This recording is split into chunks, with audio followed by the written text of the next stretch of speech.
Hi, this is the Online Media Week 5 presentation on copyright piracy and file sharing. This lecture will be particularly interesting and important for you if you are looking at doing the essay question on this topic, which asks you to consider how old media or traditional media or legacy media may approach these issues of piracy and intellectual property theft, and how they might overcome the threat that file sharing and other forms of digital piracy may pose to the industry. If you are considering this essay question, I recommend that you consider questioning to what extent it is a threat, and that will be made apparent as we continue through this lecture.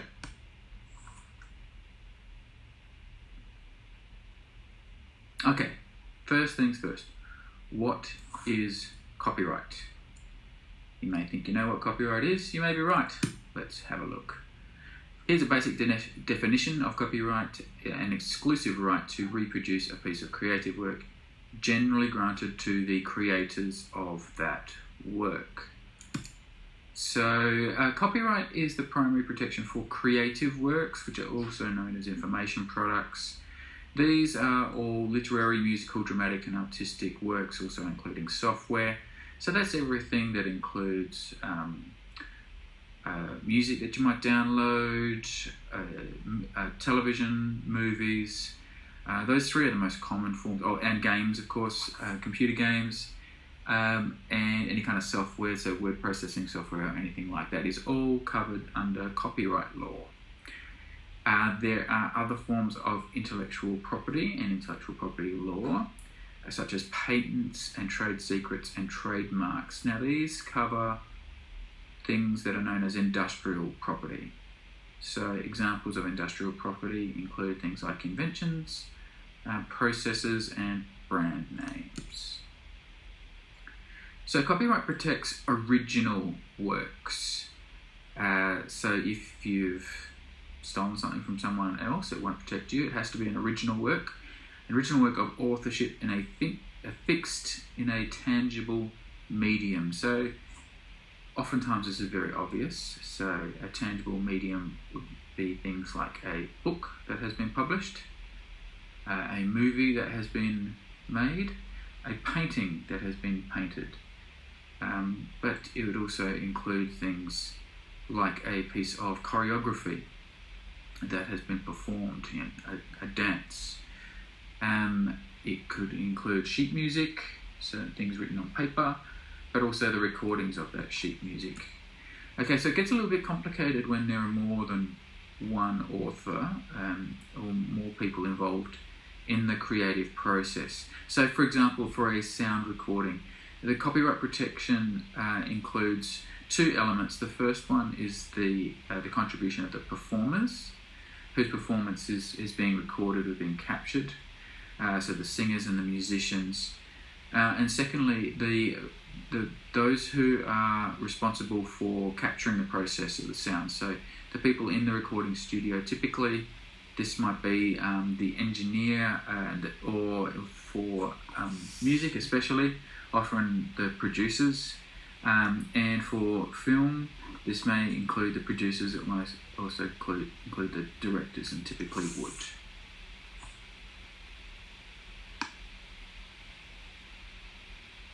So why is copyright necessary? Why are intellectual property laws in existence?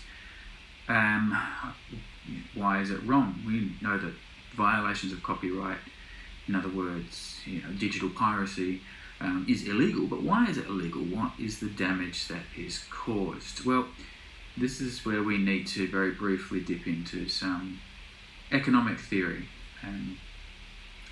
Markets are established and monitored and maintained to try to attempt to kind of balance things like underproduction and underutilization, and we'll get into what those terms mean. But copyright is supposed to balance the risk to underproduction with the risk of underutilisation. So we're talking about a balancing act. So first of all, a couple of basic ideas that are important here about information products. So they're the creative works referred to in the last slide. They're referred to as being hardly excludable. Hardly here meaning it's difficult to prevent non-payers or to exclude non-payers from using the products. So in other words, it's very difficult to stop someone from getting a song or a TV show or a movie for free. They are non-payers, but not paying does not stop them from accessing these products. Now, that's in a contrast to a lot of other products, right? So, for example, it's hard to get a steak for free or to get a car for free. Right. Now, it's related to this second idea, which is that information products are non-rival products. So consumption by one person does not prevent consumption by another. Now, that's because they can be copied, reproduced, very, very easily and at a very high standard. So that's very different from products like, a steak or a car. So it's very easy to copy a television program. It's not very easy or very cheap to make a second television. Right, so another way of talking about this is that the marginal cost of production is zero or close to it. So to make one episode of Game of Thrones is very, very expensive. But once you've got one episode of Game of Thrones and you've got it in a digital format that can be easily copied, then to make a copy of that costs zero. Once you have the equipment, that is, of course. To make 2 copies, 0. 10 copies, 0. 100 copies, 0. 1,000,000 copies, 0. Once you have the equipment that can make a digital copy of it. If you're making like loads and loads and loads of copies, like into the hundreds of thousands or millions, then they may incur other equipment costs associated with the storing of the files. But really, we're talking about very, very, very low costs, cost of production. And so the margins are zero or close to it. So as a result of this, there are 2 main risks that I've mentioned: underproduction and underutilization. So if there are lower incentives to buy a product because you can get it for free and because it's easy to get it and there's nothing preventing you from sharing it with other people and the quality remains the same, then there is less incentive for people to make more of those products. Why would you make something if no one's going to pay you for it, is the question that the entertainment industry is asking. Now, the fear is that if fewer people are paying for, say, music, then that results in fewer people being able to make profits from music and therefore fewer people actually going into the business of making music and therefore less music. So the idea is that piracy is a risk not only to profits but a risk to the industry in itself. Without the incentive of being able to make money out of music, no one will make music. Now, the flip side of this is a risk of underutilization, whereby if you make something very, very difficult to easily diffuse or share, then it may result in fewer people using it. So one of the beneficial outcomes of digital products like music being very easy to share is that many people are listening to them. So that's great. Now, if it's something that's very difficult to share because, it's very difficult to move from one place to the next, then it's going to result in fewer people using it.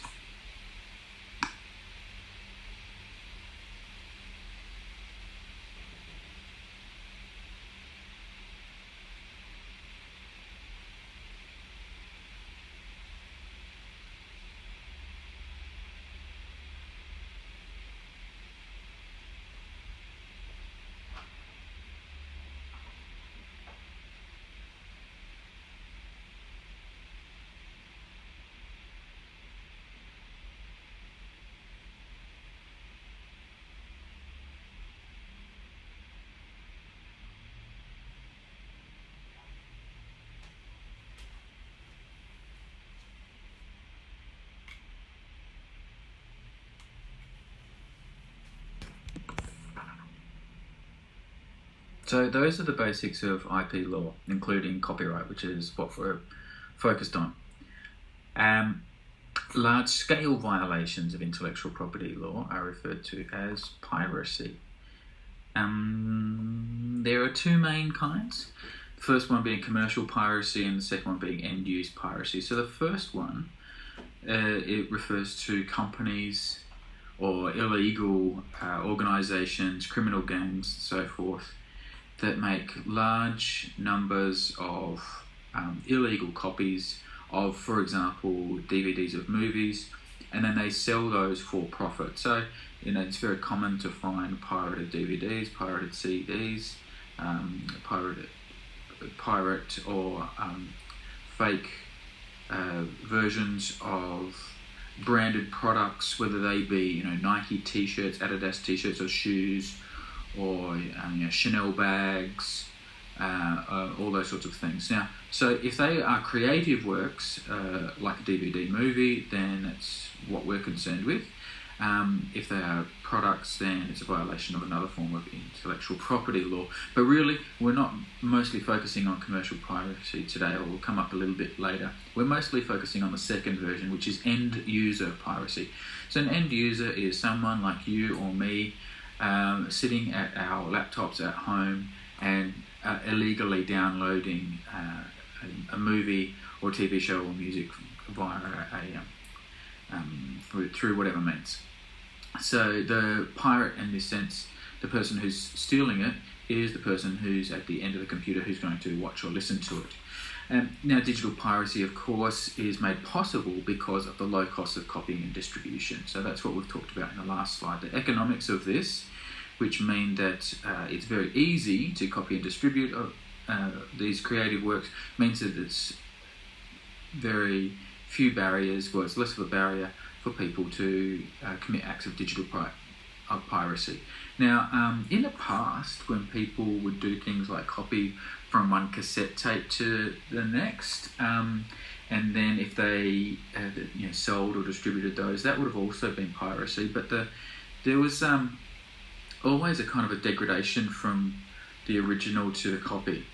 This is even true if you were copying from, say, a CD to a tape or an album to a tape. And really, you have to have very high-end recording equipment to capture sounds in a hi-fi sense, and also to make high-quality reproductions of those sounds.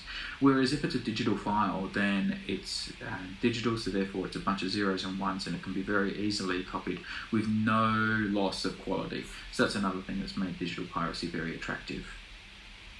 So file sharing, which is what end-user piracy basically entails, is the distribution or the provision of access to software, so games, music, or movies. There's two main ways of doing that. P2P, which is peer-to-peer, which is from one computer to another computer. And so I send you an illegal copy of a copyrighted work. The second and far more prevalent form of this is through BitTorrenting, and this diagram that you're looking at now kind of describes how BitTorrents work. So there is a file that exists on a site that is uploaded, and then clients who have the BitTorrent software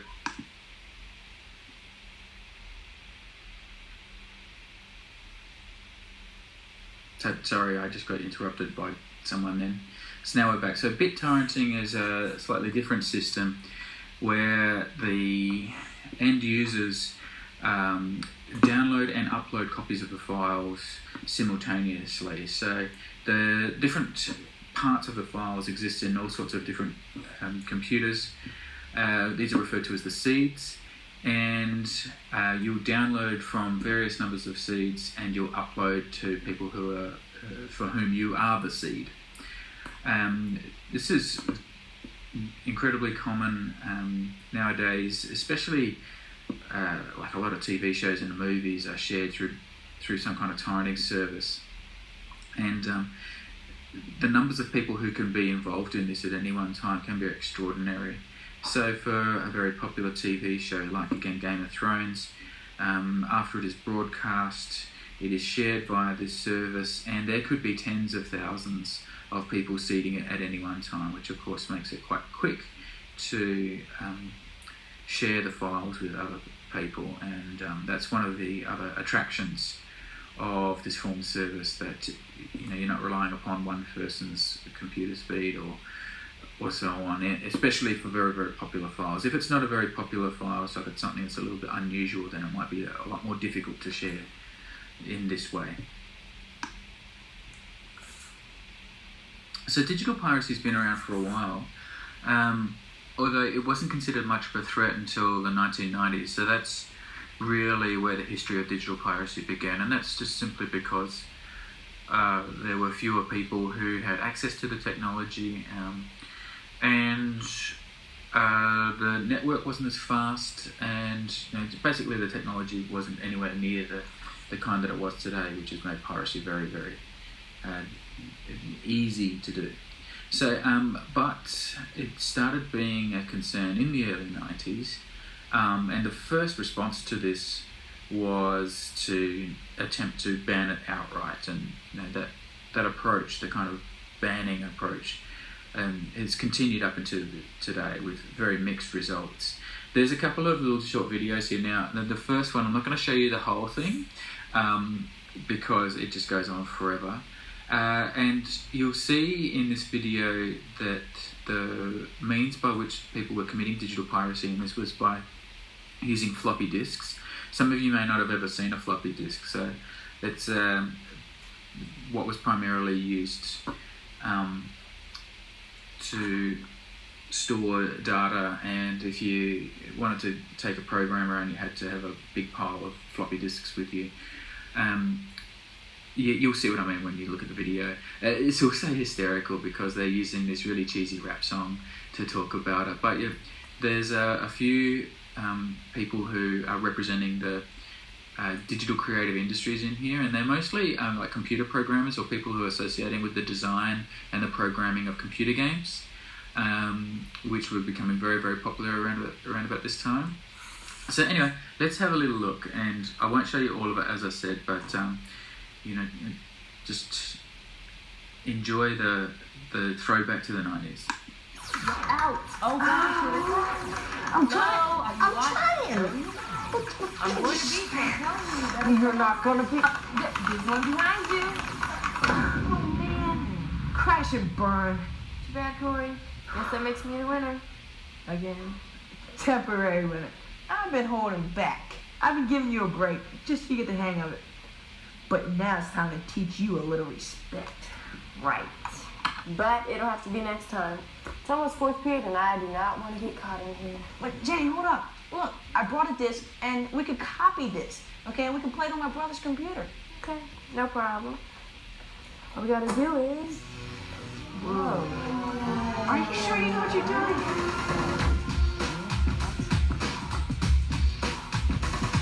Did I hear you right? Did I hear you saying that you're gonna make a copy of a game without paying? Come on, guys. I thought you knew better. Don't copy that floppy. Wait a minute. Who the heck are you anyway? Yeah, and what are you doing on my computer? I'm your MC, double dab. DD, that's the disc protector. For you and the posse, that's the artists, writers, designers, and programmers that work up the images for games and grammar that let you learn, but also play the game you came here for today. Now I know you love the games, and that's alright to do, because the posse who makes them, they love them too. But if you start stealing, there's no more they can do.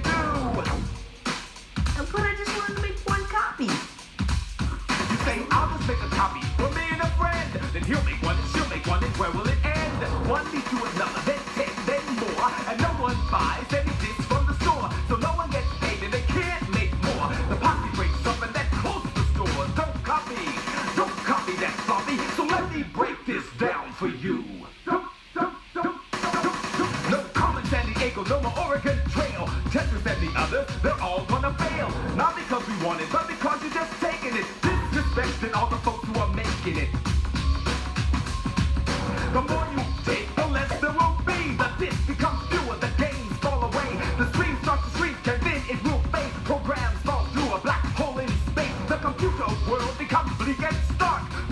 his life and the screen goes,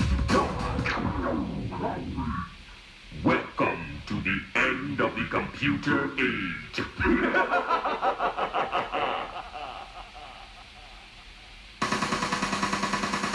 But I'm much too strong and you're much too smart to let that happen to your chances to explore parts of the new age just behind the doors of your minds. You're the posse of the future and you hold in your brains they've never thought of before. And in time, you'll teach us so much more. That's why I'm here and what I'm fighting for. Don't copy that floppy. Now let me introduce you to some of the team. They'll explain a little more about what I mean. The game I just finished working on is called Neverwinter Nights, and it's an online version of a Dungeons & Dragons game. Different people around the country can sit at their computers and play this game together.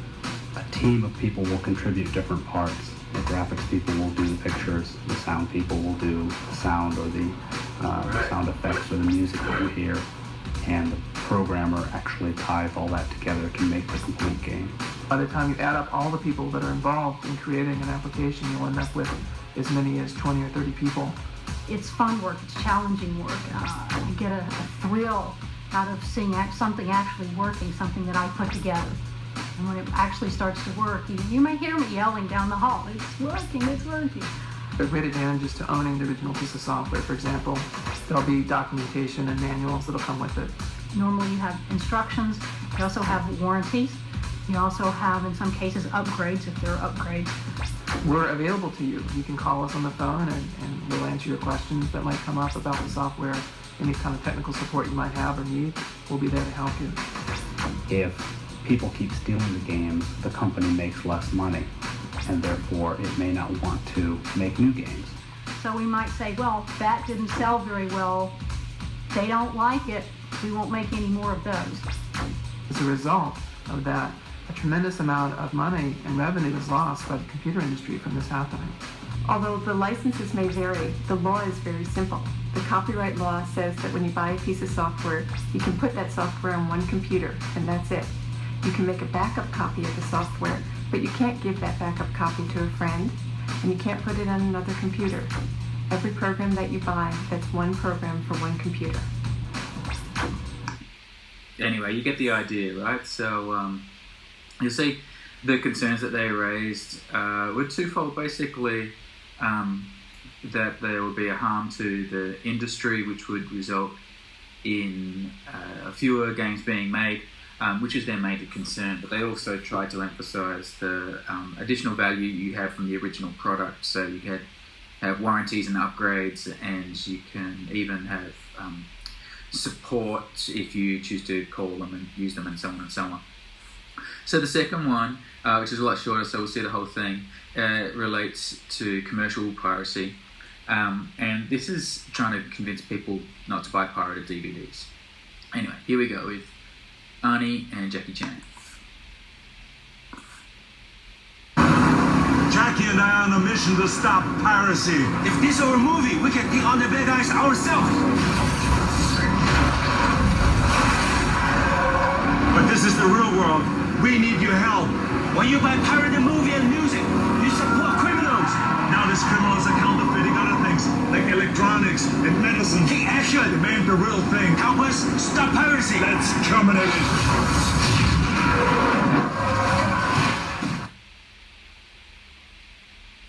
So the emphasis in that second one, you would have heard, is on the criminal nature, like that it's a criminal business, that these people, that when you buy a pirated copy of a movie, that you're supporting a criminal industry, which is also involved in the illegal copying of things like electronics and medicine. So you're involved in some pretty nasty stuff there that's making criminals very, very rich, where of course end user piracy is completely different. If you know, a bit torrenting a TV show, then you're not paying for it at all.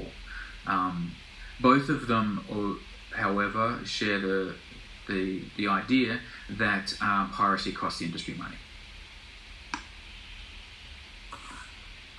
So just to recap and try to refocus us on the relationship between piracy and copyright.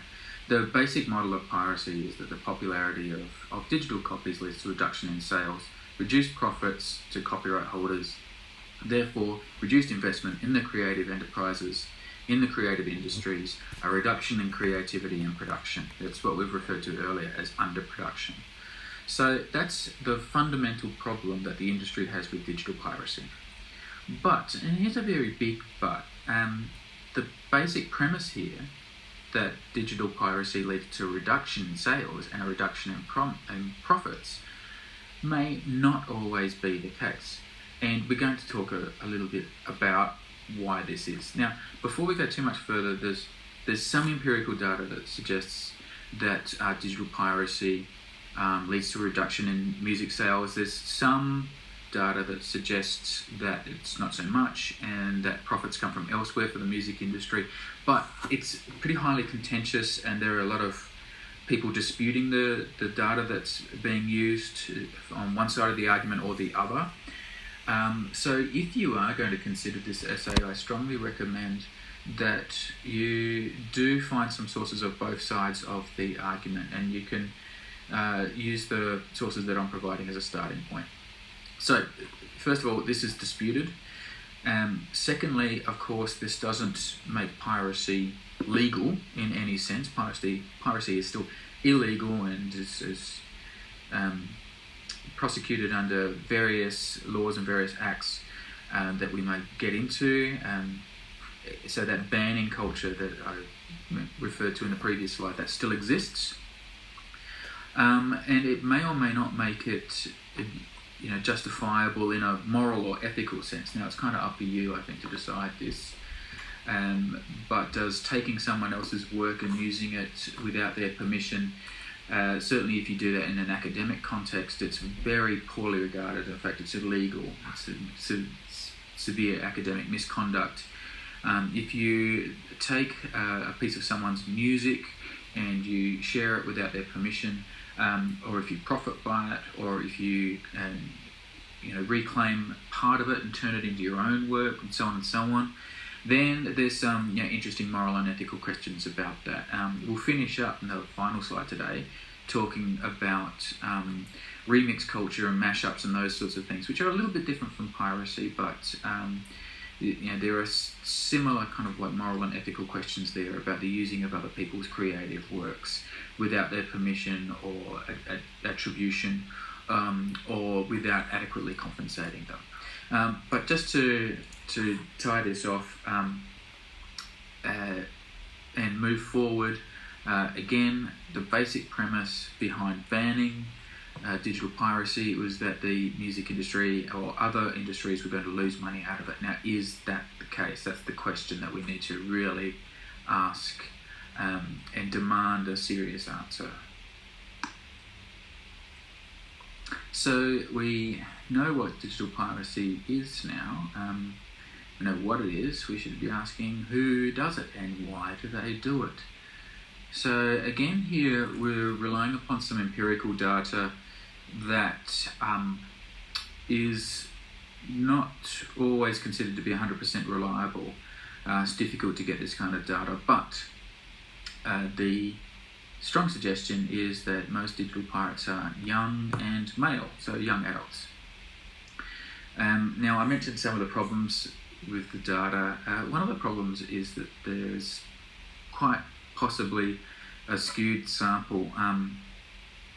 It's kind of a dirty little secret in academic circles that a lot of professors will use their students as what's called a convenience sample. In other words, a convenience sample is something that you might use for a pilot study. You do it because it's convenient and because there are limitations. There are limitations on any piece of research.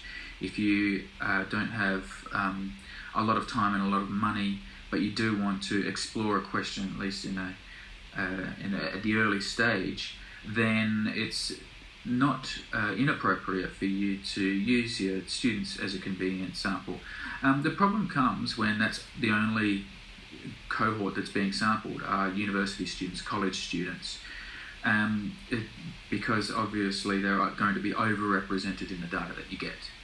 Now, let's just assume that the data is more or less accurate and that young young men are those who are doing most of the pirating.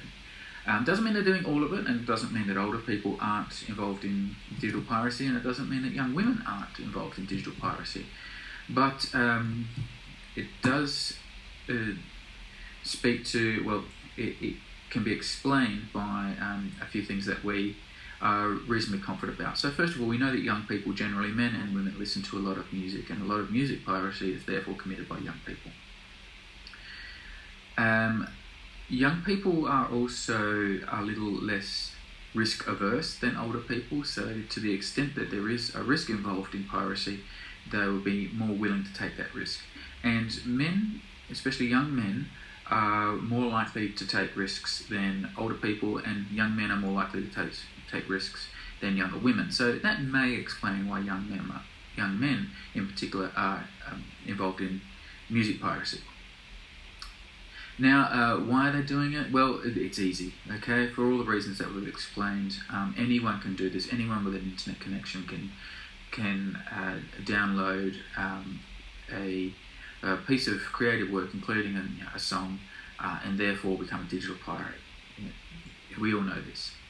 The chances of getting caught are slim, very unlikely, and even if you are caught, the chances of being punished are even slimmer. So to the extent that there is a risk, the risks are very small. So people just don't tend to be very afraid of becoming digital pirates. And also there's a sense that everyone does it. So, and again here, the data can't be 100% reliable, but there's a suggestion that maybe 30% of the global population, that's the global online population, is involved in some kind of digital piracy in one way or another. Some people will of course be doing it a lot, some people will be doing it very little.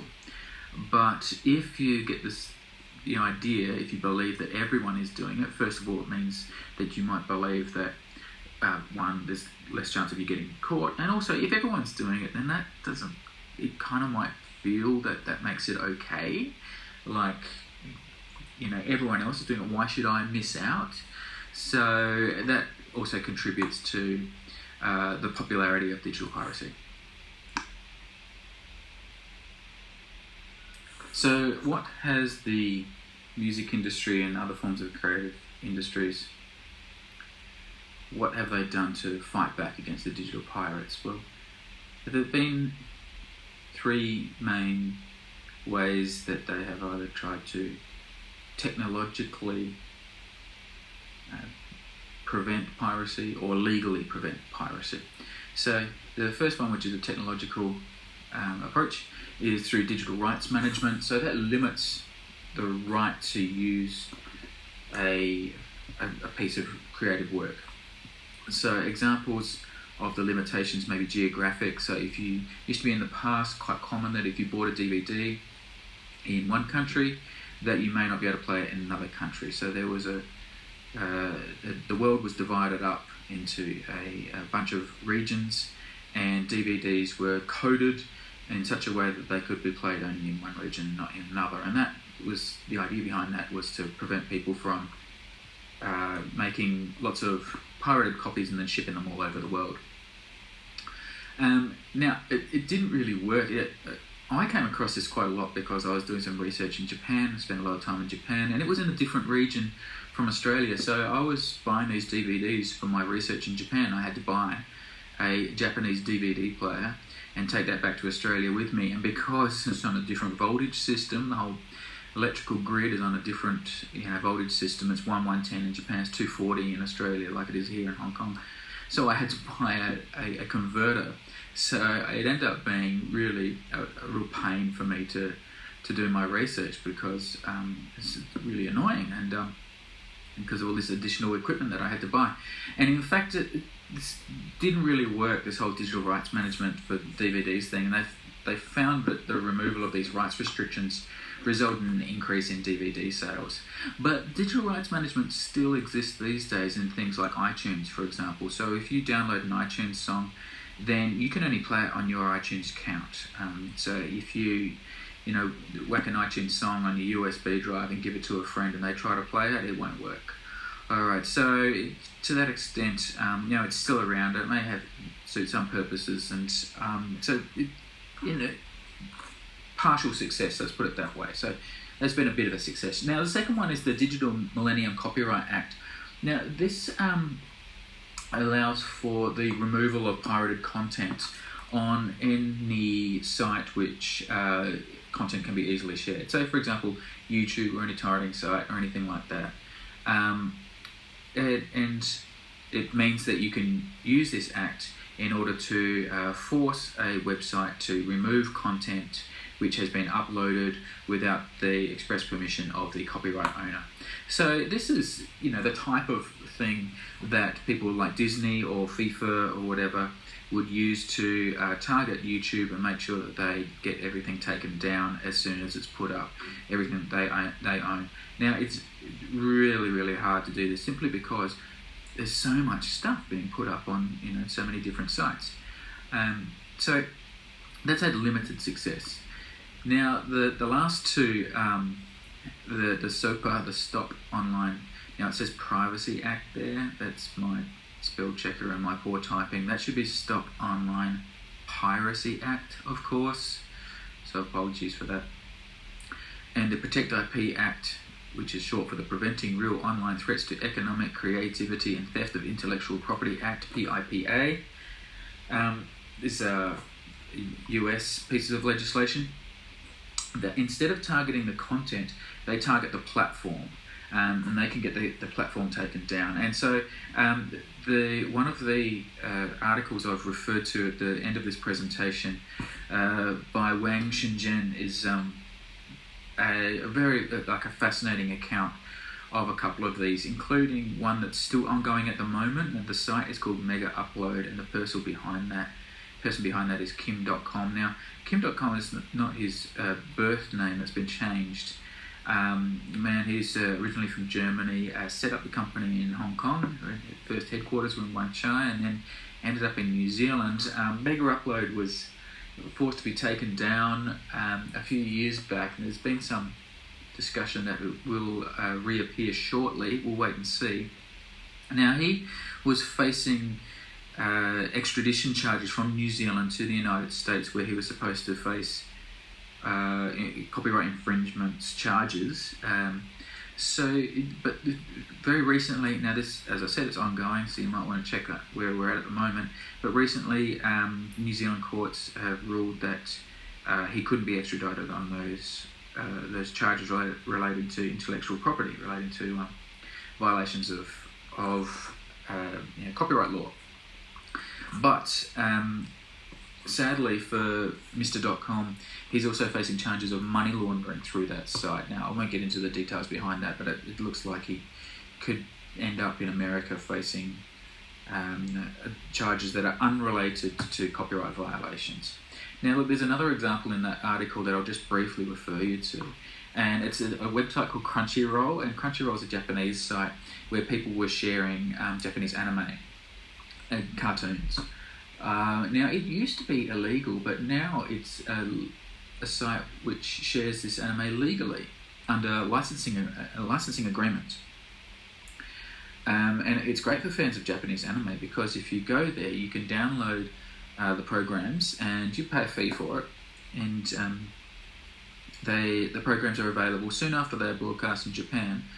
But often they will be overdubbed or provided with subtitles, which means that the producers of this creative content in Japan suddenly have a way to distribute their creative works all around the world into a much larger fan base. So seems to be one way in which the Japanese anime industry, at least, has taken the idea of a file sharing site and turned it into something that is legal and profitable. So that's one way of approaching the problem of piracy. In other words, make it legal. Now, the other thing to consider is that there have been some positive impacts of piracy for copyright holders. So these include what's called a sampling role. Now, a sampling role is, the idea here is that the first one will be free, and then once you've tried it, once you've sampled it, you'll be more likely to pay for it or more of it. Okay, so if you try one, then you buy more. So the idea is that in the past, you would have been forced to purchase a song, for example. You may have heard it on the radio and decided you liked it, but you're not sure about the entire album, so you might give it a listen illegally and then decide you're going to buy it. Or you might listen to a few tracks or listen to one album illegally, and you might download that, but then you might buy the back catalogue or some other things like that. So the idea is that piracy leads to legal purchase of creative products. That's what the sampling role is. The second one, network effects.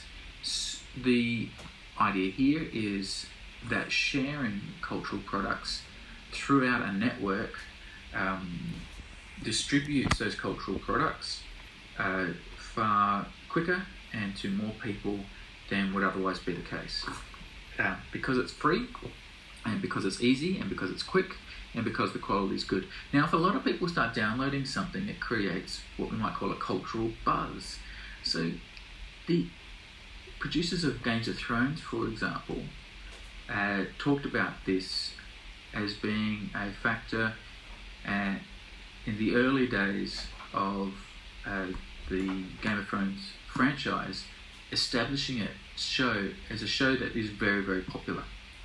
So they pointed to illegal downloads as an example of how widely enjoyed, how widely loved the show was. And that, those successes were also reported on in the press, and therefore the show was recognised as being not only popular, but therefore, wow, what is this show? Maybe I should check this out. So people who would not otherwise have been interested in the show either saw the number of people who were downloading it or read about it in the press or something like that, and it just, got this buzz about it. So that can be a very useful way for piracy to contribute to the success of what might otherwise be an unknown show.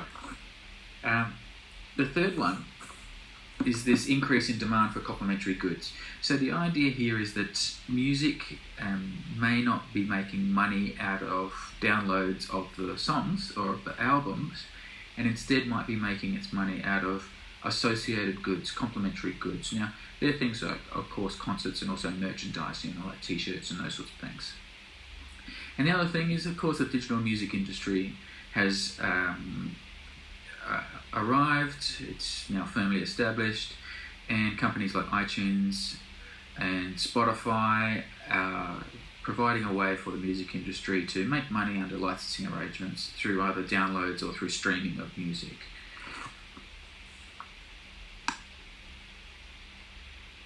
Here's some quick little examples of what I've just been talking about.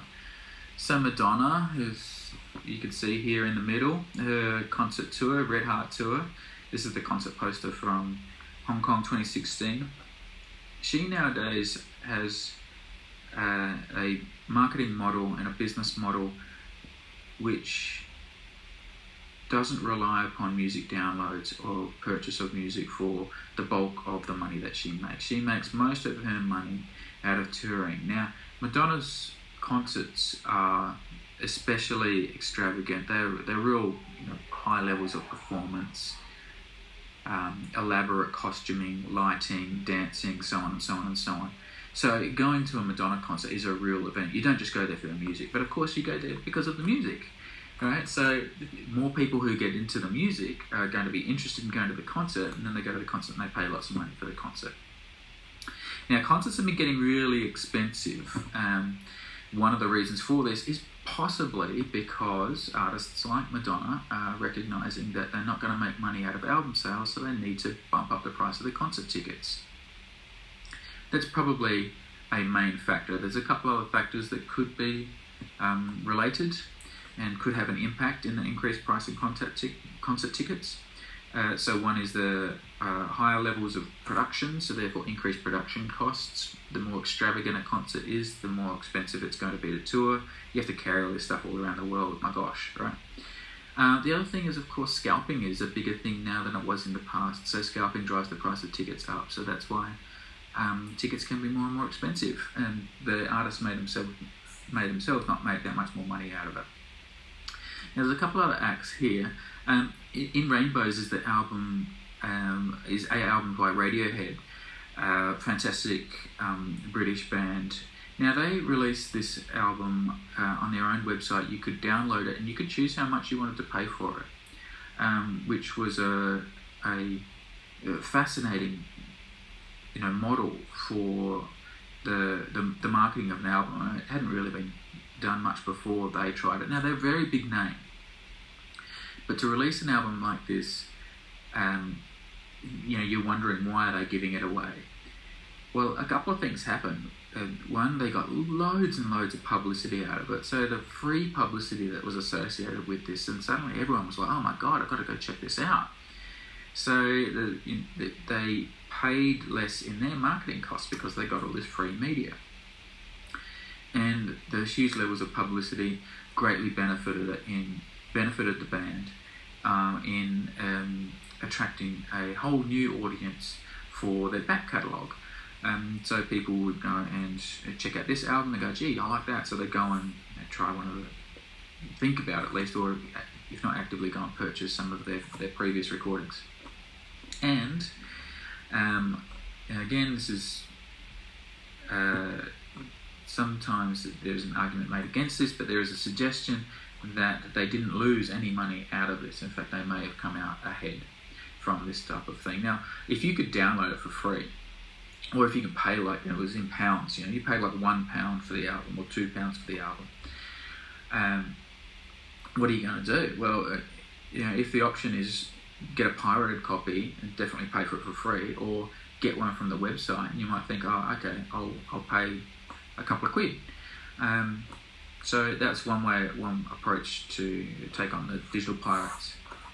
Now, U2, which is the group in the photo down the bottom here, where there's three of the four members of U2 there. So that's Bono, the lead singer, at the front, in the black leather jacket with the microphone, next to Tim Cook, the CEO of Apple.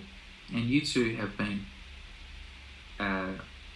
pioneers in the sense that they saw very early on the usefulness of going into partnership with Apple and with iTunes in particular. So they were one of the first bands to promote the iPod, and they've had U2 special editions of the iPod in the past, and they even released one of their albums, Songs of Innocence, and had it preloaded onto versions of iTunes, which meant that 500 million iTunes accounts holders got the album